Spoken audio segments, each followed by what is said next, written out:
Hey, welcome back to the channel. I'm Dan. And I'm Dave. Most of you know us. And if you're new to the channel, thanks for tuning in. We are Beyond Headwaters. So this is the Beyond Headwaters YouTube, and we provide insights and some tips to fishing. We have some adventure videos, help you become a better angler. Yeah. And that's what we do, and we enjoy it, and I hope you do as well. Yeah, and one way to do that is Dave and I talk, and he asked me a question the other day, and it was about, what do you do with your bait? Yep. The live shiners, what do you do before you get to the lake? Yeah, how do you prepare your live well? How do you get ready to take the bait on and keep them alive? Yeah, that's important. get to the boat ramp and throughout the day. So tell us, Dan, how you start your day as far as getting ready for live bait. Okay, so once I pull the boat out of the garage, I open my live wells, and I'm on well water. So I get my well water straight from the ground. Yep. And I spray it into my live well, which is simple enough. But I add a few things to it, like I add salt, and I add a chemical called Prime that takes the ammonia out of the water. And if you have, say, city water, it helps remove that chlorine. That was going to be my question. So if I don't have well water, I may have city water, which can have chlorine and other chemicals in it. What do you do? So, okay, you answered the question. There's a product you'll see that I use that you pour in your live well, and just follow somebody's going to ask, well, how much you put in? I go, bloop, a little bit. Yeah. Follow the instructions. Yeah. You know, get a magnifying glass, just like I had to. They're tiny. Tiny. It takes very little. I mean, I've had this bottle for a year, and I mean, I'm only just using a splash. But my live wells, I think I've got maybe 25 to 30 gallons of water in there, maybe. So it isn't a lot. I used a little small amount of like rock salt. And then I turn my aerators on before I get to the bait shop, because I want all that water aerated. Right. I don't want to just put water right into the tank with no aeration and then dump the bait in. Yeah, because it's coming right out of the ground. It's not aerated.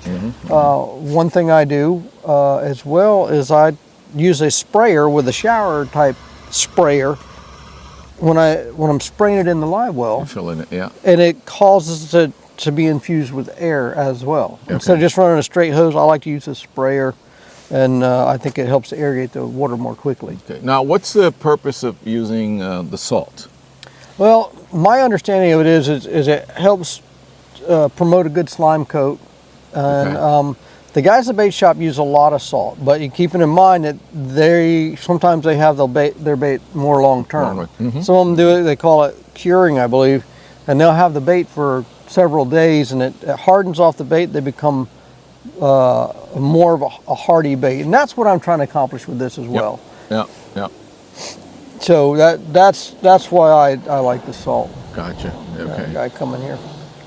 So we are sitting here at the Headwaters, by the Headwaters boat ramp. We've got some little boat traffic here, but that's all part of the deal here. That's right.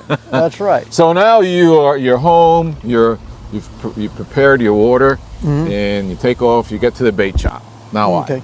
So I tell the guy how many dozen bait I want, and you determine that by how much money you want to spend.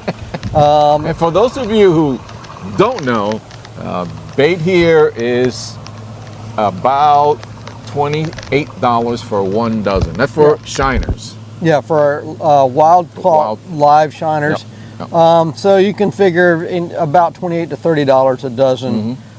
Yes, that is expensive, but yes, I call it the great equalizer, because you will typically catch more fish on live bait.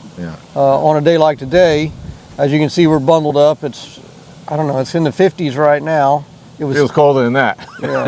Yeah, it was raining when I got here this morning. You might see in some of the other video, but it was cold and wet. Yeah. But on days when it's more difficult to catch fish, they give you an advantage. Okay. We'll say. Okay. So as you can see, it's a pretty good investment if you're going to fish with live bait. So you need to take steps or take precautions to keep them alive. Yeah, the investment of time and effort will help. Yeah. One of the other things that you can do too is if you're shore bound, or say you've been designated to pick up the bait for your to meet up with your buddy, 5-gallon bucket with an aerator, like the Leaf Fisher Sports that we've talked about. Yep. They've got a great rechargeable aerator, and what you got to be careful with though is overloading a bucket. I would be very, very hesitant to put 6 dozen bait in a 5-gallon bucket.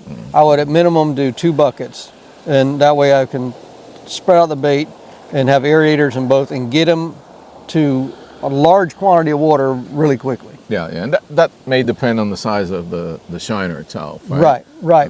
Now there is another option. Yep.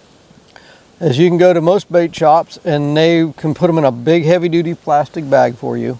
With water, and they fill that bag with oxygen, just straight oxygen, and tie off the bag. Yeah. Usually it costs you a couple of bucks extra, Yeah. but I've had them in the bags for an hour, and when I dump them in my live well, they're just fine. So that is one option if you're meeting your buddy at the lake, and you're the designated bait guy. Ask the guy at the bait shop if they can put them in a bag for you with oxygen. That makes a big difference. Okay, excellent.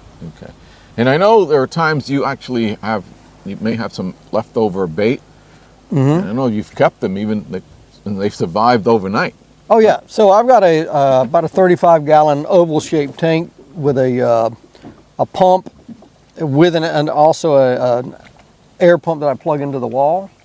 One circulates and cleans the water, the other just provides oxygen. And I'll do the same thing. I'll fill it up, I'll put in some salt, about a handful of salt, and then I'll put in my prime chemical, and that'll keep them overnight. Now again, these shiners are kind of dirty fish. They have a lot of waste, so you get a lot of ammonia in the water, and that can cause a lot of problems. It can cause this early mortality of the bait. Yeah. And even with that 35-gallon tank, if I say put 5 dozen in there, 6 dozen, which I think is a lot for that small tank, I may have a couple die overnight. Right. Sometimes they're just beat up from getting caught, and I buy them from the bait shop, and they're already very, very stressed because they've been taken out of their natural environment, put in tanks, then hauled to another location to the bait shop, and now I've bought them.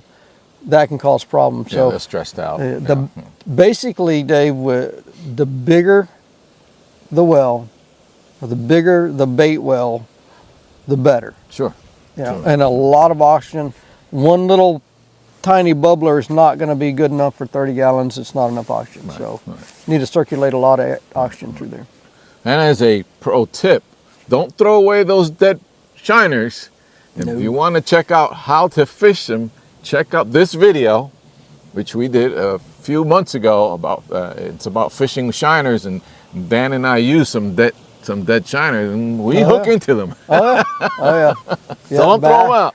Bass will eat a dead shiner. Yeah. Don't tell anybody.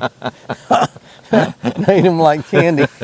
So yeah, that's a good thing to always remember. Don't just because they're dead doesn't mean you throw them away. Yeah. Now there's a lot of conversation too about this will ruffle some feathers, but I don't care. Wild shiners or domestic shiners? Yes. Yeah. I don't think the bass goes up and puts up his little spectacles and said, "Is that a domestic or is that a live?" I'm not going to eat you. I have caught them just as well on a domestic shiner as I have on wild shiners. And again, if you don't like what I say, I just don't care. Because I know what's happening below. with me. Yeah, comment below. Tell me how stupid I am. I don't care. So there's some good things about a domestic shiner. I know for a fact, typically they're a hardier bait. Yeah. They're not as susceptible as the wild shiners because they've been raised in tanks. They haven't been taken from their natural environment, thrown in a tank with all these other shiners, caught in a cast net. They go through a lot before they get to you on your boat. So if the bait shop doesn't have wild shiners, don't be afraid to get the domestics. The fish will eat them, guarantee. Excellent. Okay, that was pretty cool, pretty interesting as we watch Captain Dan get ready for his day of shiner fishing.